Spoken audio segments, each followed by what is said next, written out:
Want to make your own podcast? Spotify's got a platform that lets you make one super easy, then distribute it everywhere and even earn money. All in one place for free. It's called Spotify for Podcasters. Here's how it works. Spotify for Podcasters lets you record and edit podcasts right from your phone or computer. So no matter what your setup is like, you can start creating today. Then you can distribute your podcast to Spotify and everywhere else podcasts are heard. Video podcasts are also available on Spotify. With Spotify for Podcasters, you can earn money in a variety of ways, including ads and podcast subscriptions. And best of all, it's totally free with no catch. Ever since I discovered Spotify for Podcasters, I feel like I have an outlet for the creativity and ideas I want to share with the world. I recommend you give it a try. We all have a voice, so share it with the world. Download the Spotify for Podcasters app, or go to spotify.com/podcasters to get started today.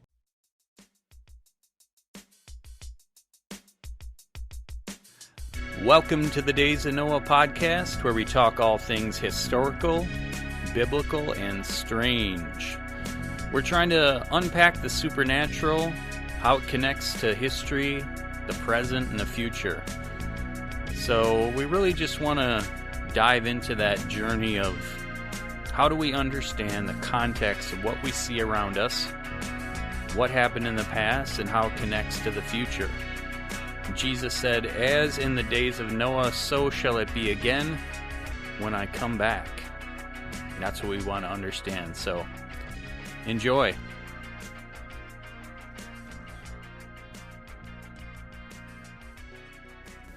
So, I thought we'd try to do a quick recap for those that missed it, and then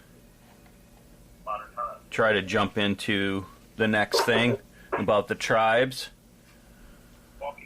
Alright. And it's obviously not going to be exhaustive. We'll keep it going and add to it and let people do their own research and discussion. But So I was looking in the footnotes of one of my Bibles, my main Bible that I use, for Numbers chapter 14 with the spies report and the giants. okay. Well, it had a footnote that took you over, and it actually said Nephilim. It said the Hebrew word for giants is Nephilim. So that's where and then some people get very, like this, the guy you shared, he was referring to the original offspring as Nephilim, but he was also referring to the children and the generations. He was still using the same term, Nephilim for the different generations. Some people like to make the Rephaim, I think it is. Yeah. So some like to keep the term Nephilim with the original Right. DNA, or the original, the pure form of 50-50. Spring. But if you have, if they're reproducing and they're producing more, some people don't like using the term Nephilim. Right. So, yeah. Yeah, I've heard that. I've heard Rephaim used. Well, and it may be because that's what's used in the Bible, probably. After the flood. Yeah, he did make mention of this video because he was talking about how Moses, being the author of the first 5 books, used the term Nephilim and then used Nephilim again, but then in another part Moses used a different term, Rephaim or something. Yeah, which means like the dead ones or something like that. So that's kind of interesting. Yeah. Yeah, so I got some good tribes. I don't want to get too much into it, but I'm up to like episode, I don't know, 114 or something on Blurry Creatures. And they just had... Okay, you flying. Yeah, they just... Well, because because every 3 or 4 episodes is a members only, and I'm waiting to become a member. I figured maybe once I get up through all of them, then become a member and then catch up on those. Don's joining us. Is he jumping in via phone? Yeah, just via the link. All right. Morning. Hey, good morning. Hey, Don. How's it going? Good. Good. Excellent. I was supposed to sleep in this morning. It's my day off. Oh. 6:50. And then my son comes in the room. My wife's awake. I was like, Yep. that's the way it works. Oh, yeah. Definitely. Well, thanks for Now drinking coffee. Hey, on days when I can't make it to your place earlier, Pete, this works out really good. No problem. Yeah, to zoom in. Yep. And then we might have somebody else joining us on the group chat that she might chime in or at least listen in as she drove to Stoughton. Okay. Yep. So let's do a kind of a recap, and then kind of, very informal. Ask questions, interrupt, all that. But so the last time, what we were trying to do is look at the kind of the case for and against the angel view. Upside down, Don. You're upside down. Oh, no, I'm sorry. Oh my gosh. Yeah. I'm recording. I'm recording the audio, so when you're upside down on video, then everything that's recorded is backwards. So we don't want that. Yeah, it's backing track. Anyway. Yep. So last time we were talking about sons of God, that term B'nai Elohim, that the Old Testament uses about 5 times, I think. And so the commonly taught interpretation, commonly in terms of seminaries teaching pastors, is very common to have that interpreted as the sons of Seth marrying the daughters of Cain in Genesis 6:4, I believe it is. And so we were so I looked up some videos on the people that believe that and why. And so I'll just briefly run through some of their views. They think that because chapters 4 and 5 are talking about human genealogy, that, to drop angels in chapter 6 is strange. They say angels can't physically procreate with humans because they're merely spiritual. One source was talking about the difference between the Septuagint, which is the Greek translation of the Hebrew Bible, versus the Masoretic text, which is directly Hebrew, and saying that that's where we get incorrect translations, which I haven't looked into that a whole lot, and it'd be interesting to see what the pros and cons are of the Septuagint versus the Masoretic. If I may, Mm-hmm. I've looked into that a bit, and sorry, I'm like running around the house doing stuff. Oh, that's all right. So if you look at my picture, you'll get sick from my background. But the Septuagint, which I believe it means the number 70, six scribes or whatever from every single tribe. Judah, Dan, all Okay. those actually did the translation into Greek. Okay. And I believe that was kind of along God's line, because this happened within the 400 years between the Old Testament and the New Testament. And as you all know, Rome ended up, making roads everywhere, basically opening up the world for the gospel to move. And the main language in the area when Rome took over was Greek. Okay. And so they were still using the Hebrew language within the synagogues, but Greek actually started to become a big one. There was also Aramaic that came in as a language, and that was Don, let me ask real quick. Because of that, would you say, wasn't the New Testament the original translation, or maybe the original language that the authors, Paul and the disciples, did they use Greek? It would make sense Or would it be? Yeah, it would make sense to say that, but I can't answer that definitively. Go ahead. It was also said that Christ did quote some things from Septuagint, but again, that's in the conjecture area. Okay.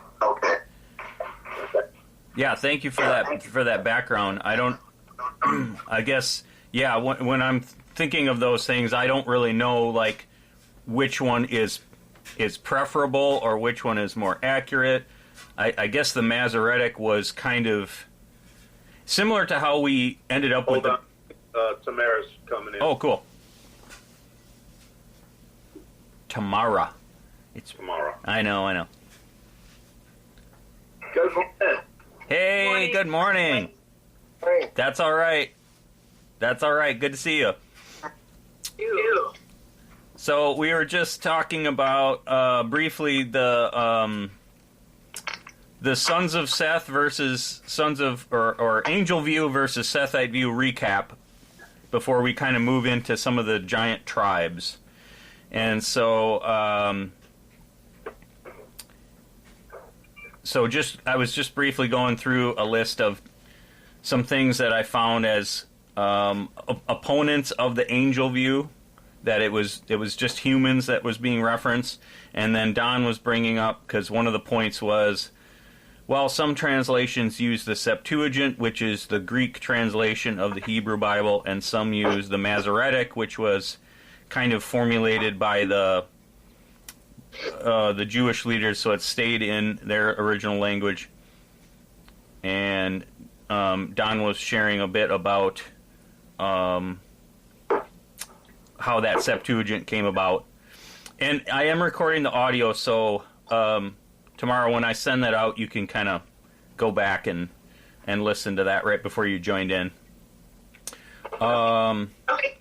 Yeah, so I'll just keep, in the interest of time, I'll just keep running down the list. So these are kind of what I found as the opponents of the angel view, saying these things, that chapter 4 and 5 are human genealogy, so why would they mention angels in chapter 6 and not humans? They'll say angels are merely spiritual, don't have physical bodies. They say if the angels are the ones that sinned, why is the judgment against men or humankind? And they'll look at the references in Jude and Peter in the New Testament, and we can talk through those verses. But proponents of the angel view, we tend to believe that that's referring to that event of angels coming down. And they say, oh no, that's a reference of the angels that fell with Lucifer, the rebellious angels. I did a little bit of looking into that, and it seems that like the only place in our Bible we get this idea of other angels rebelling with Satan is not until Revelation. Very end of the Bible, the Apostle John was an old man. He was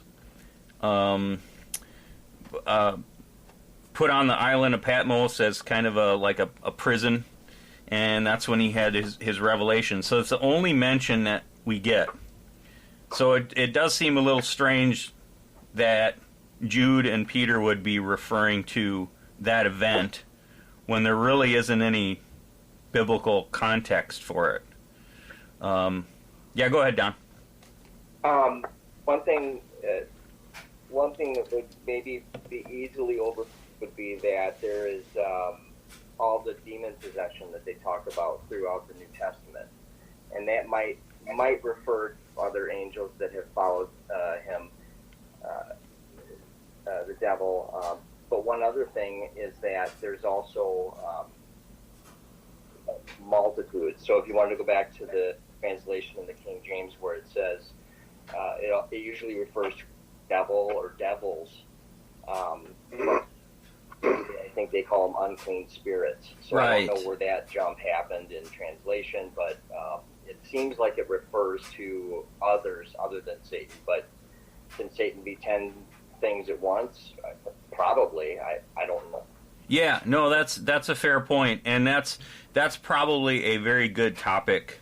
Luke, would you agree to get into at some point the origin of demons? Yeah. Are they fallen angels, or are they the disembodied spirits of these giants? As we're hearing, in my past, actually doing a series using the Gospels mainly as a text on Vexed, and it's already at like 12 or 13 parts. Yeah, that would be an interesting conversation, because you're right. One of the viewpoints that even my pastor didn't mention in his foundation message, the very first message, is the opinion of the origin of demons is actually, so if you think of the flood taking place, worldwide flood of Noah. So you had all these, so if we're believing that there was these race of Nephilim, these race of giants, and there was this corruption around the world between men and women, so there's offspring, right? So worldwide flood takes place, the physical bodies are being killed, but these are just like us, they're created with the part spirit that won't die from water. So where do those spirits go? Well, they're wanting a host. They're wanting to occupy something. That's where we talk about like demon possession and that type of stuff. Yeah. So there's the theory that demons, Don, you cut out just for a second. I don't know if you can hear me.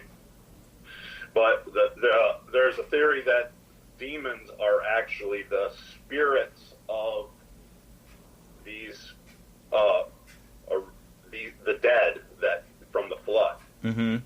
So they're roaming around the world, and they still have those character traits of lust and all these different immoral type character traits that they want to do, and they're looking for a host to whom they can satisfy those evil desires. Right.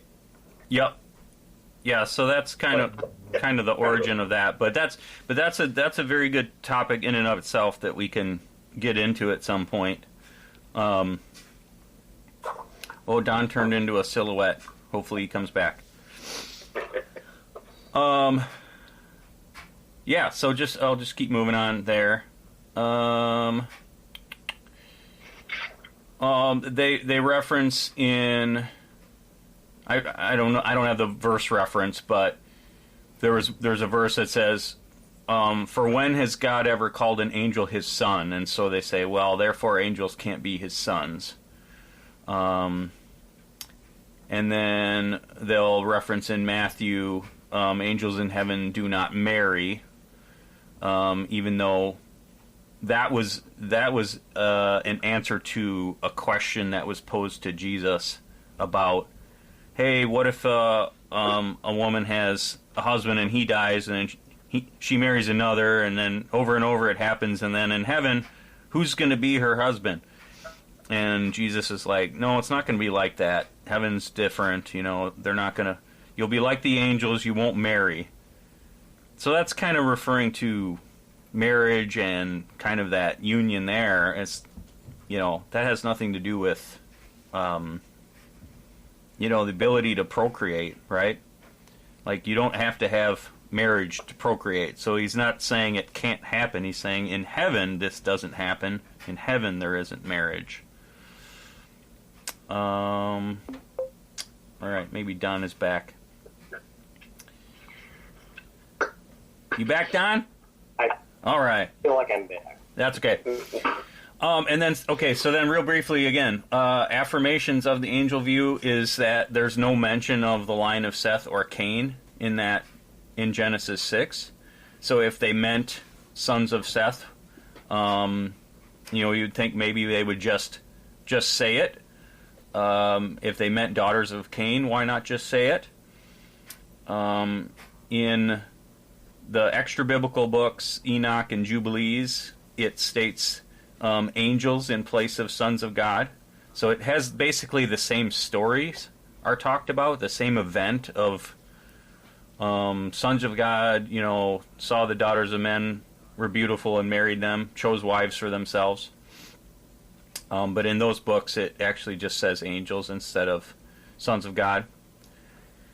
And then I think we mentioned on one other call the law of first mention, which is a way of interpreting the Bible. And it's not like it has to be this way, but it's just one clue for how to interpret. Like when a term or phrase is first appears, that gives a context of how we should look at it in general, not always, in general as it appears later. And so I think most agree that the book of Job was perhaps the oldest, first written book of the Bible. And so there's a few times in Job where that same term B'nai Elohim is used, and probably the most prominent is in chapter 38 when God is saying, "Where were you when I did this and did that?" And the verses about when the sons of God saw the creation of the world. And so it's talking about when God's creating and the sons of God are there. So we can derive that that's not humans, because we weren't there yet when creation was happening. And it's that same B'nai Elohim that's used. But it's interesting. Yeah. You just kind of, just by explaining that, rebutted one of your words against talking about when just that scripture in Ezekiel, it's talking about angels being sons. It's like part of the family. Yeah. Even though they're not human. We got an echo. But yeah, so it's like the angels were created, or a line of creation before humans were created, which is interesting. Yeah, the chronology there. This was a good one. I think I got this from Dante Fortson, which, if I can recommend it, it's only like a $3 Kindle book, and it's really short, but he kind of breaks down some of the arguments against the sons of Seth view. If the sons of Seth are the righteous ones, so that's kind of the contention that's being taught on the line of Seth, is that no, the sons of God, it means the righteous sons of Seth. Okay, well, the text says that they were the ones that initiated choosing these daughters of Cain, daughters of men. So if they're righteous, why would they be the ones initiating this? And then also, we don't have anything in the Bible that prohibits against the line of Seth marrying the line of Cain. So there's no prohibition against this that this was a bad thing. And then how do we get giants from a human marrying a human? So that's another big problem. Is it says that they bore giants, and then again, if this line of Seth is righteous, why did they perish in the flood? Why weren't they saved?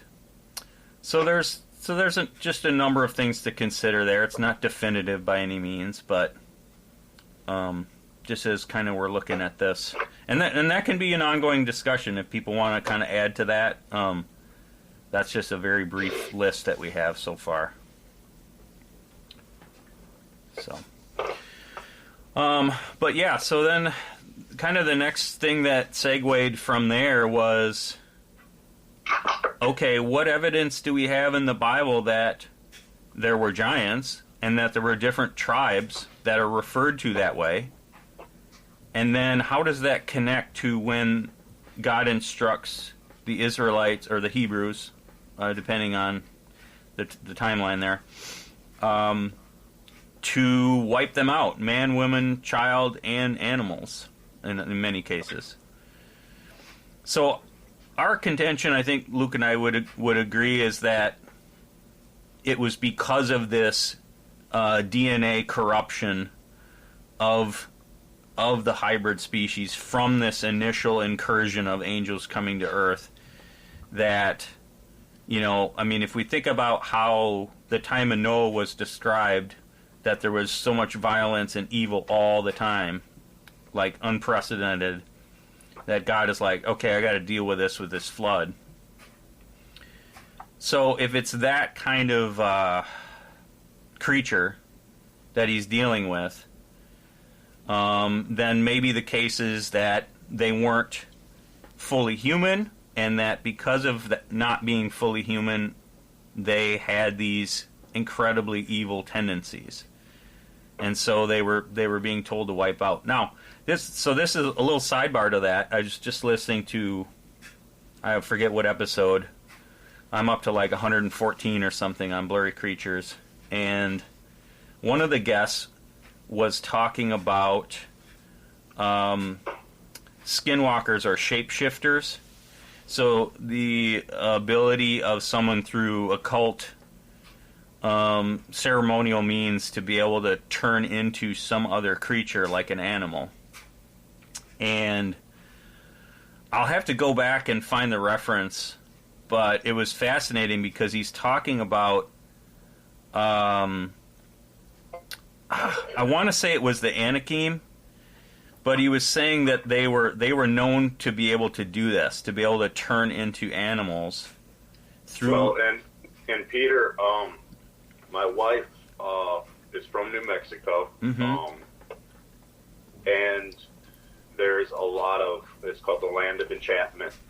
Well, you have the Native American influence, a lot of Mexican pagan religions that have crept into there, and she could testify that she saw somebody that morphed from being a human into almost like an animal-like creature, ran around the park with the speed of an animal, Mm-hmm. and then came back.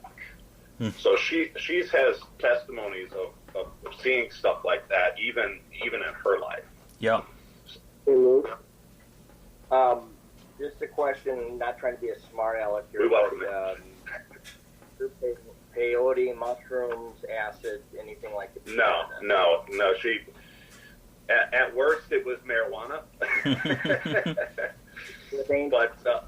But that is a good question, and I would have to ask her, was she high at the time? I don't know.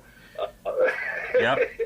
Yeah. So, I'll find the exact spot in which episode that is, but it's pretty fascinating. So he's basically saying, God, knowing this, told them to wipe out the animals as well. Don't take them with, because they may, with the idea that they may try to disguise themselves, as livestock or something like that, and be able to escape death.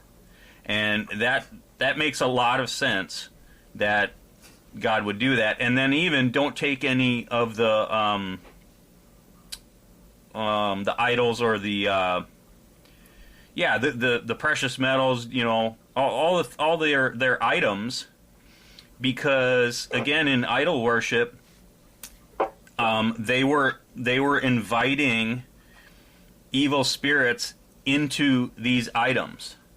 So he didn't want them to be corrupted in that way if some of these physical items that by themselves are nothing, but because of the practices of the people, they're inviting these spirits to inhabit them.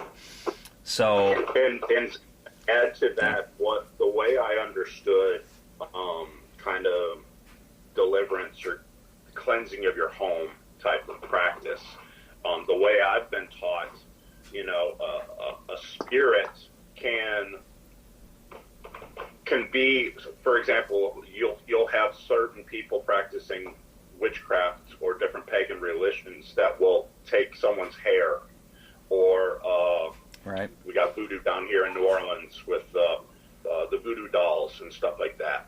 They'll take articles of somebody's and will pray over it, curse over it, and there might be an association. Hang on, busy. There might be a demonic attachment to those items. Mm-hmm. But if there is, and you could pray over it, you can cleanse it, you can ask that to be removed.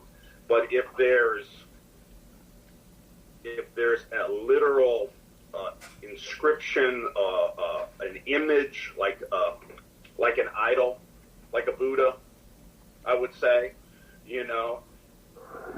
that demon spirit has a legal right to stay on that. So you could pray over that Buddha thing all you want. It's like, legally, I get to be attached to that. Mm-hmm. So the practice I was taught, and I think it's echoed in the Old Testament, God's like, no, these images of these coins that demon god pictures on them, you got to destroy them. They're not coming. I don't want them in your house, because there's legal reasons why those spirits could be attached to those things. So I kind of go along with what you're saying. Yeah. God was, you got to be clean. You got to be clean. Get this stuff out of the realm of where you're living. Yep. And everything. Yeah, and in a number of episodes of Blurry Creatures, there's guests talking about how, having the physical DNA, like hair or something like that, of different animals allows them to then be able to turn into these things. There's a testimony of a guy that, fascinating life, his name is William Schneblin. I think he grew up around Milwaukee, actually, but he lived as like a Mormon, a Catholic, a Satanist, a Druid. I mean, like, he lived all these before he came to Christianity.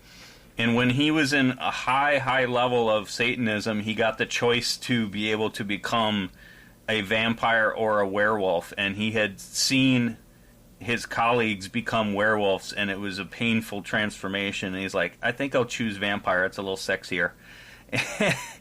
But so there's precedent, is what I'm kind of getting at. As weird as it sounds, there's precedent for being able to, for things to transform, at least briefly, through, evil means. The episodes in Blurry Creatures talking about skinwalkers, the Navajo guest said that it always involves some sort of human sacrifice. So there's someone that has to die in order for that ability to happen. But I thought that was kind of interesting as far as why God would tell them to wipe all of these things out. Yeah. And then kind of we can think about Nimrod into all of this too, because it's said that he began to be a Gibberine. Mm-hmm. And there is the school of thought that this individual, Nimrod, was a human, and then he became to be something else. Right. Almost like he began to be, it's almost like he tainted his DNA, similar to how the hybrids were a mixture.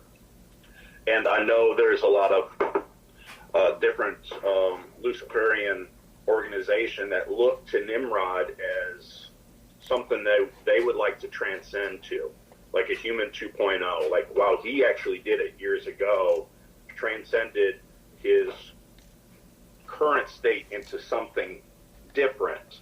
They're like, that's something we need to get back to, Yep. So that's just another example, and in the Bible, of somebody changing from one thing to another. Right. Yeah.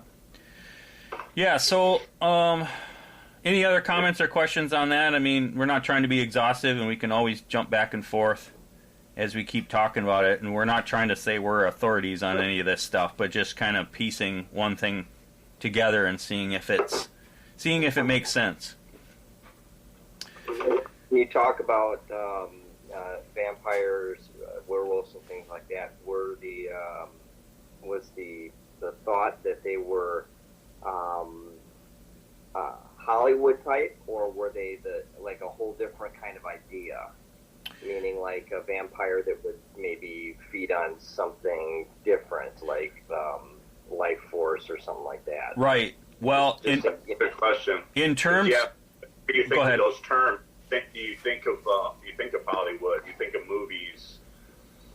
In my mind, when it comes to a vampire, and that was a character trait of the Nephilim, the giants, and their offspring, was cannibalism, drinking of blood, and then what did God say in the law? He said, "Do not consume blood." So there's these practices that were immoral that the cultures, the heathen cultures outside of the Israelites were doing, and were influenced by the Nephilim and their offspring, that they were starting to do. And God's like, don't be like them. You know, I want you separate. I want you different. I want you holy, because when you do those things, it taints you. It corrupts yourself. So, yeah, that's there's a good guest, pretty far out there stuff that I just listened to, where he's talking about the difference between transgression and sin and iniquity. And iniquity is like a perversion that, like you just described, Luke, where it changes you. And so I think that has some ties to, like, where God says the iniquity of the father will pass down 3 or 4 generations. I think that there's actually a genetic change that takes place. Like, if we are, say we have an alcoholic father or something like that, or if we become one, like, there's a genetic predisposition. So, like, or even if I eat like a terrible diet and then I have a kid, like, I've affected my genetic line by my lifestyle. Like, so there's connections there. But briefly, Don, on to kind of add to what Luke said to your question, what the testimony of this one person was when he was a Satanist was it was a literal thing that they had the ability to become. And according to him, and again, this is just anecdotal, but he said when he was a vampire, he said there was like a whole year where he lived on nothing but blood. So obviously, you got to have some serious evil power in you to survive physically on nothing but blood. I would venture to guess, because going back to even my wife and other things that I've heard of, the term, I don't know if you guys have heard of it, astral project. Yeah. Does that sound where you're outside of your body?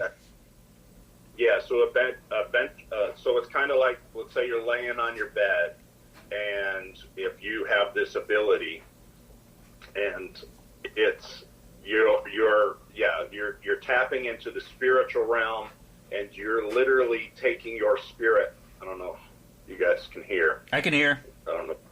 Don might have dropped off. Okay. But basically, you could take your spirit and then go. I could go eavesdrop on you in Wisconsin. Right. So doing that, my physical body is still here in Louisiana, but I am, through the power of a demonic spirit. Yep. Because this is something that God wants us to tap into. You're using a demon spirit to connect your spirit, because we're made spirit, soul, and body. Mm-hmm. So you're doing something that's unlawful in God's eyes, and you're actually seeing through your spirit, and you physically can go to different parts of the globe. Yep. So you're using a demonic spirit to do that. Yeah. And I'm venture to guess that this testimony of the Satanist, he's using demon spirit to manipulate his spirit, his soul, well, probably his physical body. Okay. To desire. We're talking about how these spirits desire things that God said is unlawful. Yeah. Drinking of blood is one of them. Right. Okay? So there is a spirit that is almost like a vampire spirit, a spirit that desires blood. Right. It's going to inhabit that person that welcomed it, and now it's using that person's body as a host to consume that lustful desire of consuming the blood. Sure. Yeah. To add to that, so some real good books from an ex-Satanist. His name is John Ramirez, and he's got some real good books on prayer and different things. But his life story, I believe, is called Out of the Devil's Cauldron. And he was very, very high up in, I think it's called Palo Mayembe, but it's a witchcraft, Satanist kind of thing. It was in his family, so he grew up with it, and he became really high level. But he talks about astral projection. He would basically like fly through neighborhoods, and cast down curses on neighborhoods. He'd go into hospitals and cast down curses so people would die. They wouldn't recover in the hospital. All these things that he used to do.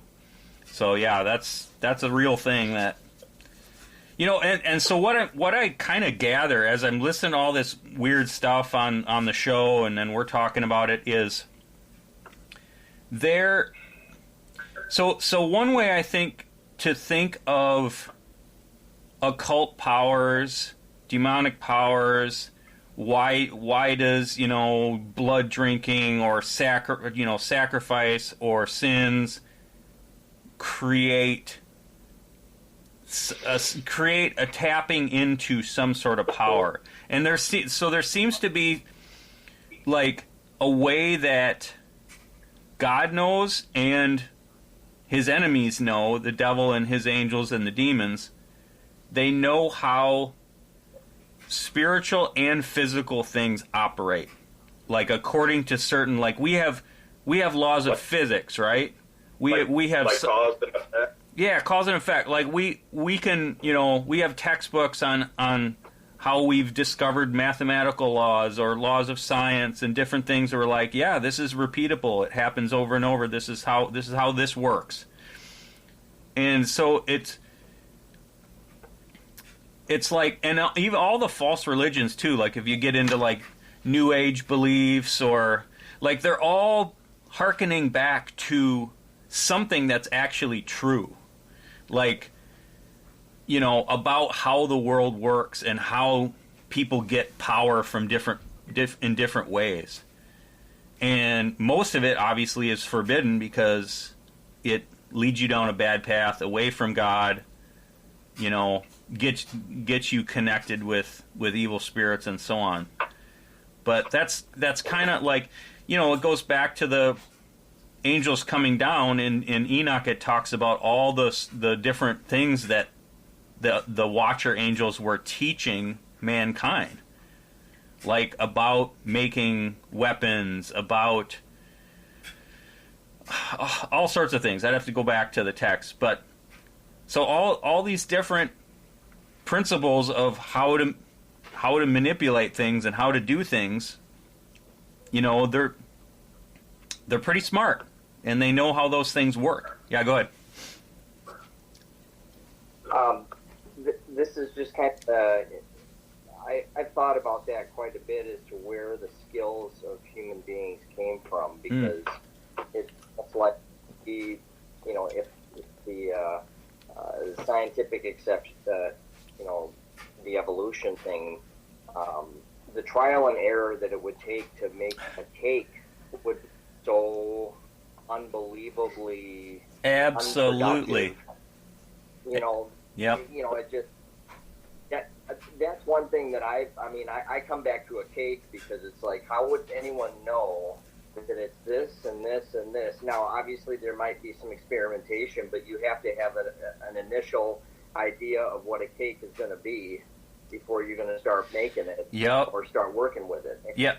Back in the day, it's not like you had material that you could waste in trying to figure out, how to bake a cake. But that's true. Kind of my limited resources. No, that's an excellent point, Don, and that's actually gets addressed in. I'll have to chronicle these. This was another Blurry Creatures episode where they're talking about that. And so think of a cake. Well, think of something much more dangerous. Mushrooms. Most mushrooms in the wild will kill you. How in the world did they know that this one is going to, cause you to have this hallucinogenic experience? You're not going to die. You couldn't do much trial and error there. Right. So, yeah, there's a ton of things that are like, where did we even get the basis to start this understanding? But Peter, yeah. I think you hit it ahead. So as we're taught through Enoch and others that this knowledge was passed on, both good and evil things. So there was definitely an understanding by obviously our Creator, and then also His created beings, the angels.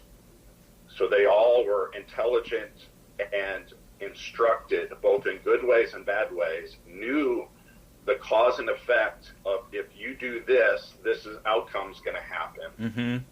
And it's either going to cause you to tap into more things, it's going to make you desire evil things, or it's going to cause you to get closer to Yahweh, get closer to me. It's going to keep you holy, keep you pure. It's not going to, as the Scripture talks about, how when we sin, we make an avenue where the devil can attack us. Mm-hmm. But now we have an advocate through the New Testament, Jesus, to wash us, cleanse us. We can make a hedge of protection. We can protect ourselves. When you look at Job, Job was righteous. And was protected. He was living a moral life, and there is this protection. Now, if he would have done these certain things that were taught, Satan would have had to petition God to attack. Oh, Job. right. Would have had just the legal right there. So it's interesting. It's a legal understanding that we don't have. The angels, Satan, God knows the laws that are written. Right. Yep. And what if you do this? It's like we're born into this world. We have no idea what the laws mm-hmm. are. We're born into this sinful flesh. Imagine if we got dropped into a football game, and let's say we were born in the 1500s, and we got dropped into 2022 in the middle of a Packer game, and with all our gear on and told to play. Like, we would get annihilated. We would get flags thrown at us.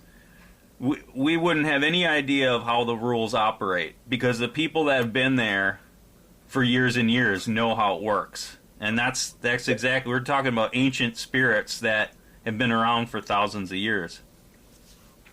The one thing I would, depending on how you were born and raised back in the 1500s, you might go through a line killing all the football players too. So I mean, might bring your spear or something.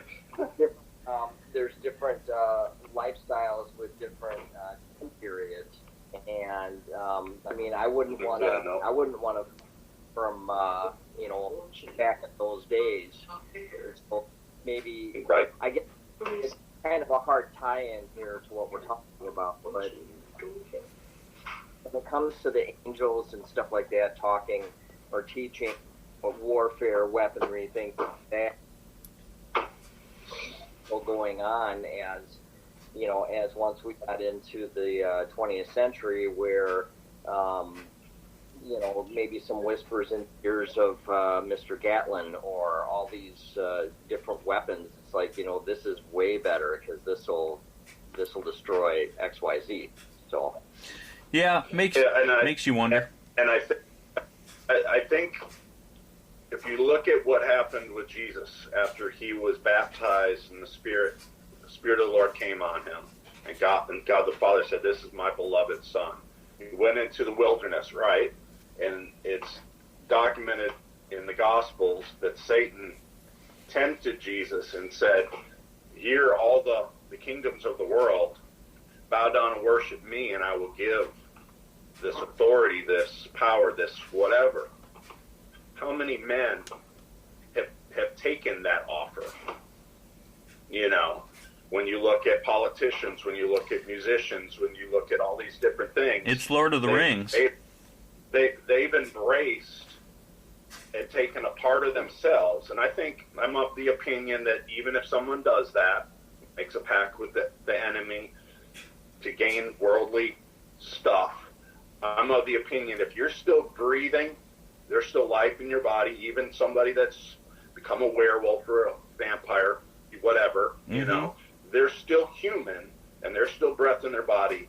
There's still a God that can save them, that can turn them from that. I don't think anybody's permanently lost. But my point of bringing that up is, obviously we're seeing this transaction that we're talking about in Genesis 6. The angels go to me, the Father. I've got this beautiful set of daughters. And then there's an agreement. Give me your daughters. I will give you this. I will give you knowledge. I will give you wisdom and these arts that I don't know about. Mm-hmm. So there's a transaction that takes place.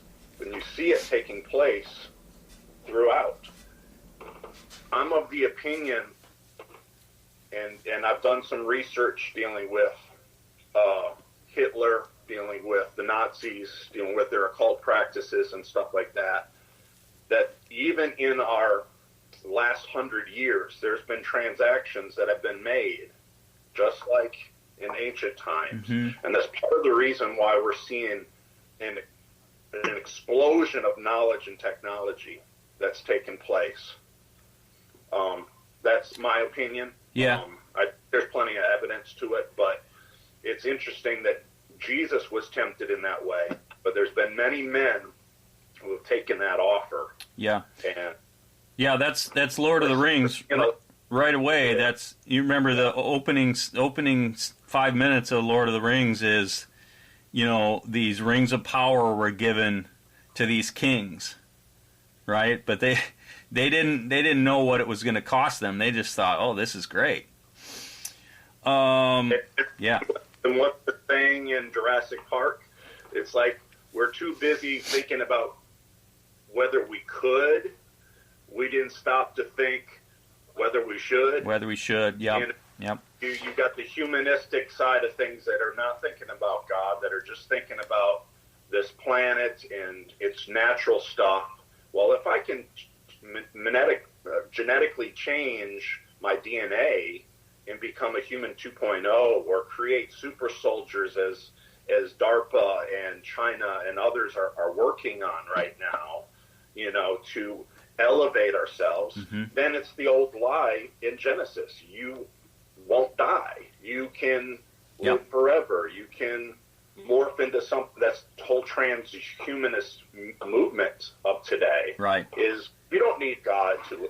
You can do it this way. Yep. So there is a connection between the Genesis 6 narrative and what's going on. Right. Yeah. I'm sure we'll flesh that out. Much more in the future. It's how that ties into like Mark of the Beast and in Revelation, where it says they will seek for death and not find it, so they literally won't be able to kill themselves, it seems. But I know we're getting close on time, and we haven't got too much in it, and that's okay because it's a lot of good discussion, and we'll pick it up from here next time. But let's just briefly go through some of the mentions of tribes that are described as giants. So in Deuteronomy 9, you have the Anakim. And then in Joshua 14 and 15, you have this person Arba, the father of Anak. And Anak it can mean neck, referring to the size of their neck, or also Canaanite.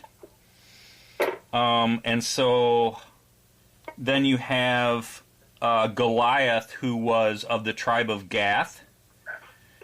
And I'm kind of going off of memory here because my notes I didn't write down very complete, but so I believe it came from Arba to then Anak, and then the sons of Anak went to Gath.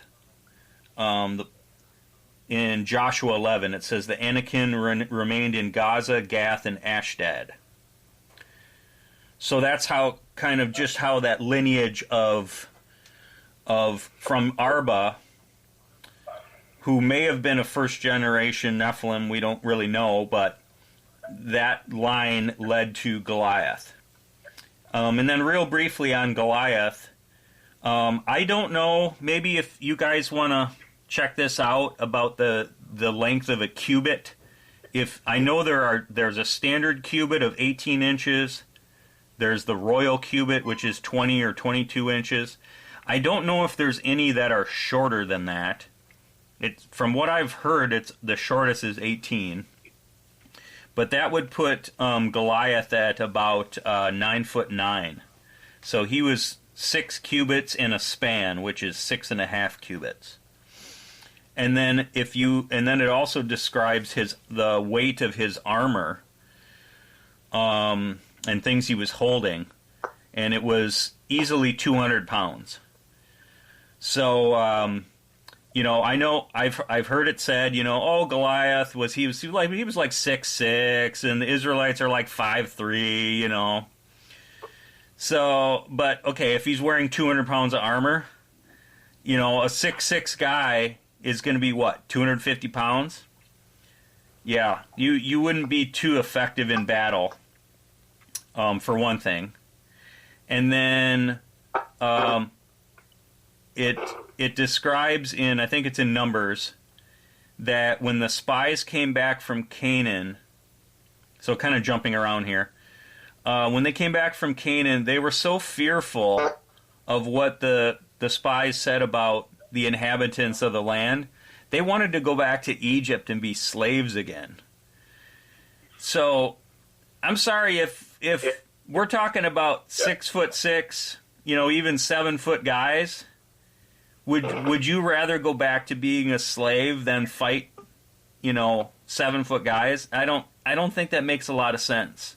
The only other time, to my knowledge, that the Israelites said that is when they were thinking they were going to starve to death with Moses. They're out in the desert. They're like, it was better in Egypt. We had all kinds of food, Let us go back there. So, when their life is on the line, basically, they're like, yeah, Egypt's better. So it doesn't make a lot of sense. In Numbers 13, 32, and 33, it says the land devours its inhabitants. The men were of great stature. We saw the giants. We were like grasshoppers to them. Let's see. I think that's all. Oh, so, okay, some of the tribes. So there's the Emims in Deuteronomy 2, 10, and 11 are described as giants. In Deuteronomy 2, there's the Zamzumans. And then a few other tribes I mentioned, and I'm sorry I don't have the references, but there's Amorites, Hittites, Jebusites, and Canaanites that are described as being of great stature. So, and kind of the land devours its inhabitants. That idea is like, and we know there was cannibalism going on, and that's kind of that idea that even all of the resources of food couldn't sustain these things, that they turn to cannibalism. The land devours itself. Yeah, Pete, you hit a bunch of those. I think number 13 is a very interesting account of the spies. And as you, I think, named near the end there, it describes this, some of the tribes that were there. Yeah. And it said in Numbers 13:29, the Amalekites dwelt in the land of the south, the Hittites and the Jebusites and the Amorites dwelt in the mountains, and the Canaanites dwelled by the sea along the banks of the Jordan. And these were all part of those tribes and I watched a lecture from L.A. Missouli, and there was an ancient rock with carving on it in, for a while, an unknown transcript that was recently interpreted, and it was found up in the north, Pennsylvania, Ohio, somewhere up in there. And guess what? The inscription on there has the term Canaanites on it. Mm-hmm. So, as we read in the scriptures, so you have giants that were before the flood, they're wiped out. Genesis 6 says there was giants or Nephilim after the flood. We're seeing examples of this in the Promised Land. Mm-hmm. And as the conquest of Joshua, Caleb, King David, pushing them out, they're spreading around the world. If they don't get killed off, they're running for their lives because God is empowering the Hebrews to take them over.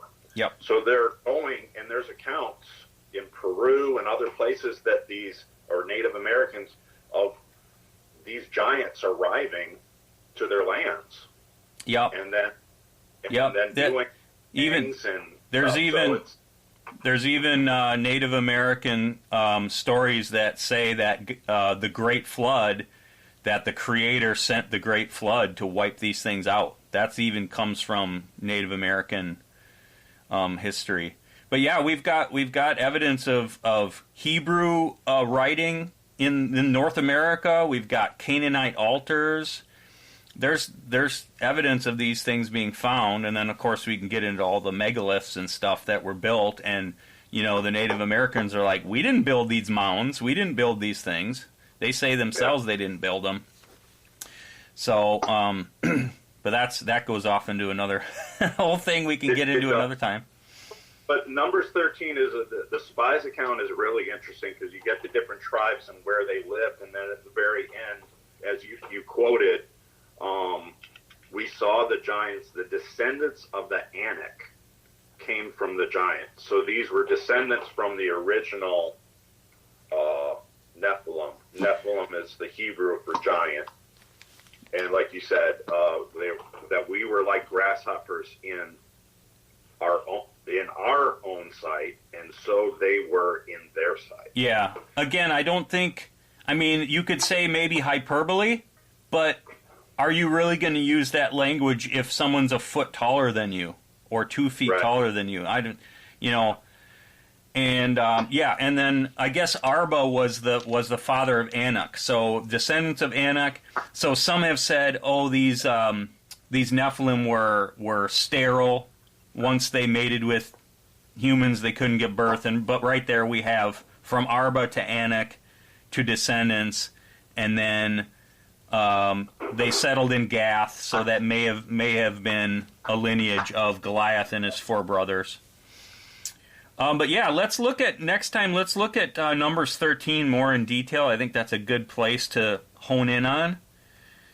And then just each of us kind of look through and see what tribes are described in these ways. And then hopefully we can try to map out, okay, did God ask this tribe to get totally wiped out? Because in my mind that's the case for why God was justly, did this, why he did the flood. It wasn't just sin, it was actually preserving human DNA so that the Messiah could come. If you think about the promise to Abraham that through you I will bless every nation on earth, I mean, that's directly talking about the Messiah, because what's the greatest blessing God ever gave us was the Messiah, and it came through his chosen people. So the idea that Satan tried to pollute human DNA, whether it was his idea or he tempted the Watchers to come down and mate with women, we don't know. But then when that didn't work and Noah and his family was preserved, then they tried to pollute Israel, because at that point then God had taken a nation for himself. So now Satan's going after Israel and trying to get them, swayed into doing what these other nations are doing and marrying. So you see God's mercy in all of this. Like, nope, wipe these out. Don't marry them. He's making sure that the Messiah can come through just like he's prophesied, because God can't go back on his word, so he said it's going to come through the seed of Eve in Genesis, and so it's got to be that way. Yeah, exactly right. Through the seed of and it's the seed war that's playing out through the scriptures. I'm going to read Genesis 3. You just talked about it. This is Genesis 3 and 15. And I will put enmity between you and the woman. He's talking to the serpent and he's talking to Eve. God is. I will put enmity between you and the woman and between your seed and her seed. So God is describing that she has a seed. So it's interesting that God says that Eve will have a seed, but males are the only ones that have seeds. So it's kind of, to me, it's telling me that there's going to be a virgin birth because it's through her generation. Yeah. So she obviously had offspring and stuff, but eventually we get to Mary, right? Mm-hmm. The seed that came through Mary was from God. Right. And then he's making reference that the devil. So we talk about, does angels procreate? Why would God say that when referring to Lucifer or to Satan, the serpent, that he had seed? That's interesting. Mm-hmm. Between your seed and her seed, he shall bruise your head, and you shall bruise his heel. And so it obviously, after those words were spoken, the enemy saw through the words of God, like, oh, he's going to come after me through humans. Mm-hmm. And so I need to corrupt humans to try to stop him. And then you see the whole explosion 3 chapters later in Genesis 6. Right. Which was stopped by God with the flood. But then there's what appears to be another attempt in the Promised Land and other places. And then you fast forward to today. It's like, okay, well, I think Dr. Laura Singler, with her book from tracing the character traits of the Nephilim, all the way to the Federal Reserve, is really interesting. Mm-hmm. There's podcast, as you know, Pete. But it's this Old Testament story, this war that's been going on, leading up to the final conclusion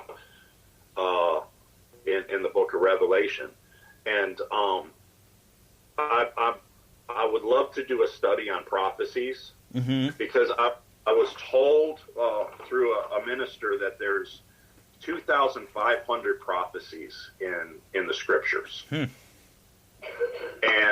2,000 of them have been fulfilled. Oh wow! A lot of them by Jesus himself. Yep. And that no other religion in the world has prophecies like that. Right. We got several hundred prophecies that haven't came to pass yet. Yeah.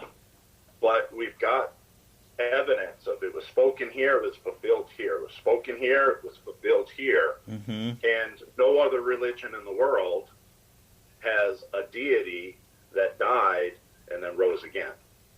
Right. Yeah. Yeah. Fascinating distinctions. A living deity, a living creator, a living God that is coming again to restore the family. Mm-hmm. Just like he set out to do from Genesis, he's going to fulfill it in completion in the future. So, yeah, I don't know. That's great. All right. Well, anything else, guys? I think we can probably wrap up there, and I did record it redundantly, so I'll get the audio posted somewhere, and yeah, so that's great. Good discussion, and keep digging in. Like we don't purport to have all the answers, but it's kind of as one blurry creature guest put it, creating a mosaic that starts to take shape. The picture starts to take shape when we understand the Old Testament and what was going on better. And I think the Bible loses a lot of its meaning and potency when we take some of this supernatural stuff out and explain it away. If it is true, then we're hurting ourselves and others if we're saying, no, God just wiped these people out because he's God and he gets to, But if there's better answers for that, if there's actually merciful answers that he's trying to preserve the Messiah, which is, the greatest gift he's ever given us, then it makes a lot more sense. Like everything that he does is trying to bring us back into the family, right? So he's, as Michael Heiser says, there's the angels who are God's family in heaven, and God wanted to have a family on this place called Earth. And the parable of the prodigal son is about getting humans back into the family. So, yeah. So we'll leave off there, and I'll send you guys out the audio, and hopefully we can do it again next week. Sorry I had a distracted morning, but it was very good to listen in on, so thanks for allowing me to do that today. Happy to do it. And If you go ahead and... Oh, sorry. Go ahead. I'm at my destination, so I'm going to let you guys go, but thanks again for having me, and probably next week, but if not, I'm going to try to at least be consistent on every other week. Sounds good. Good to see ya. You guys... All right, bye-bye. Bye. And, Pete, real quick, I'll take a transcript instead, so if you want to type that up for me. Oh, yeah. Please. Yep, I'll send you the transcription, Bill. All right, never mind. I'll just listen to the audio. Yeah, it's probably easier that way. Is it? I'm just curious of how it came through in the recording. I don't know that I want to listen to all this again, but Yeah, it's good to be. I think a lot of this, like you said, Peter, kind of the purpose of getting together and doing this is because we've listened to so much. Mm-hmm. You almost need to write it down or type it up. Yep. Like a family tree or an outline or something. Yeah, an outline for sure. So you kind of organize your thoughts on all the different nuggets that you're consuming, because it's hard to remember them all and to regurgitate it. But if there's an outline there that that would help all of our understandings and kind of solidify. Yeah, I think that's an excellent goal, and it's kind of what Michael Heiser says he did with the Unseen Realm. It's nothing original to him. Not one thought, he said. He says, my job is to synthesize this information into one place. So I think that would be a very valuable thing as we're talking about, the Sethite view versus angel, the tribes and their origins and how they were described. Like, there's all these different areas that we can hopefully eventually organize, put in an outline, and, have as a resource. And say, and we don't have to reinvent the wheel. No, it's out there. For L.A. Mazzulli, there's so many that have done countless decades of research on this stuff. Yep. Yes. So if I could plug real quick, just because it was on the topic the last couple weeks for us, it's a $3 Kindle book called From Dante Fortson, Fortson. I'm sorry. That was the the author is the one that was speaking that YouTube video. Yes, on that last video, and L.A. Marzulli gave him a very high compliment that his book on, I forget which book it was that he wrote, but he said it was the best put together book on the subject of the line of Seth, I believe. If I might be misquoting that, but L.A. Marzulli was giving him high praise for his work, and Steve Quayle has referenced his work too. So he's right in the mix of kind of some of these guys that we've known and respected for a while on these topics. So it's a $3 Kindle book, and it's really short, but I think it's got some good questions and answers to this Sethite view, and hopefully that gives us, because we want to know what we believe and why, and be able to answer skeptics, and that's okay if we're skeptical. If we're the skeptical ones, like, we got to know ourselves. So, yeah. So I'll send out a link to that if you guys are interested. All right. Thank you. You're welcome, Don. Thanks for joining. We'll see you guys next time. All right. Talk to you guys later. All right. Bye-bye.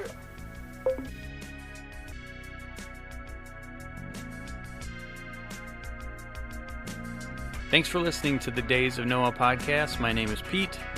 My brother Luke was on the other line, calling in from the great state of Louisiana. Join us next week. We're going to continue the discussion, trying to understand the times we're in, uncovering the past, connecting it with the present, discerning the future.